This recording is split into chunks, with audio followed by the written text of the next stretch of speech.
All right, this may be one of the most politically significant revelations that we've gotten about Donald Trump since he came back to office for this second term.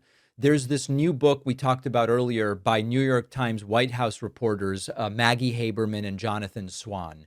And what it alleges is that Donald Trump's own staffers are now privately admitting something that I believe is major and that they were never admitting before, which is that, yes, Donald Trump is declining and he is seeming really old. And there's nothing wrong with that. He's 80. He's an elderly guy in rough shape. But there's been this culture of cover up around it. And a lot of the reason for others to be motivated to cover it up is that Trump decided to build his political brand around, especially for this return to the Oval Office, around the idea that Joe Biden was just too old, too tired, and too mentally diminished. He couldn't do it. He's sleepy Joe. He doesn't have the stamina. And now we have stunning admissions from within this book, from Donald Trump's own White House, that Trump isn't doing so hot. According to the book, some of Donald Trump's own aides started saying for the first time that Trump is seeming old. These are not bomb throwing Democratic operatives or MSNBC commentators. Trump is around these people. They see Trump day to day. Their careers depend on protecting Donald Trump, and they are seeing what we are also seeing, and they are acknowledging it. The book also describes some specific changes that paint a pretty consistent picture. Number one, Trump is having trouble hearing. We've noticed that. Not a huge deal. Sometimes it happens as we age, but they pretend like that's not going on. We all saw the evidence where Trump goes, what, can you speak up? Melania's repeating the question to him. We would see it, but there are people who have acknowledged to Maggie Haberman and Jonathan Swan, Trump can't really hear well. Joint press conferences with foreign leaders, we noticed, have been moved to the Oval Office. Why? Because Trump can hear better in there, and Trump doesn't have to stand the entire time. This is another thing we've observed. The number of events at which Trump stands is significantly curtailed. Last night's speech, in fact, was rare for that reason, and it was a shorter speech than Trump has typically been giving. Aides are confirming to Maggie Haberman and Jonathan Swan, Trump needing to sit is part of it. Not a huge deal. He's 80 and obese. It makes sense he would want to sit. But they're arguing that that is not the case. Maggie Haberman and Jonathan Swan also write that whatever verbal filter Trump once had is completely gone, which can be interpreted a number of different ways. Sometimes that is disinhibition connected to cognitive decline. We don't know. And Trump aides also are reporting that Donald Trump is just way more tired than he used to be. And it's like, listen, he's falling asleep 2 or 3 times a week on camera. We've noticed it as well. The notable part is publicly, a lot of aides go, he's got so much energy, more energetic than ever. And in fact, they are acknowledging privately to Maggie Haberman and Jonathan Swan that no, he is really, really tired. Now, I do think it's important to mention that these are observations from people around Trump, and they're highly relevant for that reason. They are not diagnoses. Being 80 years old doesn't mean you have dementia. It doesn't mean you have a neurological condition. The book also doesn't claim that.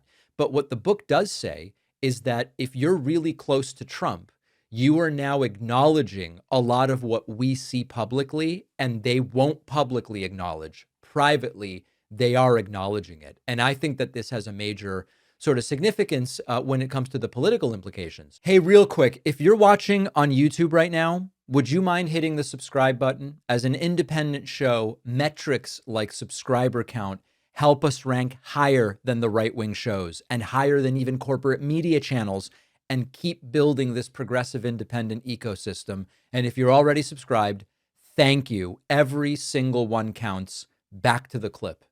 We have had months of increasingly visible episodes, as we might call them. Trump, as I said, falling asleep, swollen ankles, made up and bandaged hands. They go, oh, it's chronic venous insufficiency, and he's bruised from shaking hands and all of this stuff. We see the rambling and the jumping from topic to topic and being unresponsive to the questions of reporters. And individually, it's always dismissed. This is nothing, and that's nothing, and these are just little irrelevant things.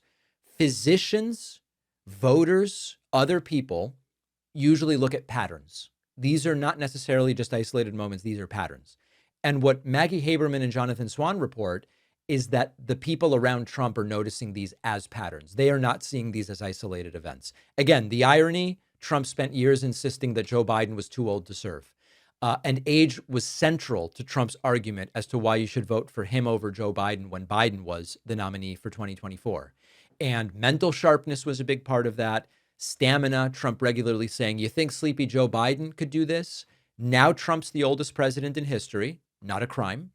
And according to one of the most deeply sourced books about the presidency, those around Trump are recognizing something isn't right here. For all of the arguments about there was an effort to cover up the decline of Biden, which there clearly was, we now have the exact same thing alleged in this book about the Trump presidency. Everybody knows Trump's age. That's not a crime, and it's not a fault. What is new here is that those with the strongest incentive to deny all of it are saying, I can't ignore what I'm seeing anymore. And of course, the White House hasn't yet come out and denied any of this reporting. I'm sure they will, of course.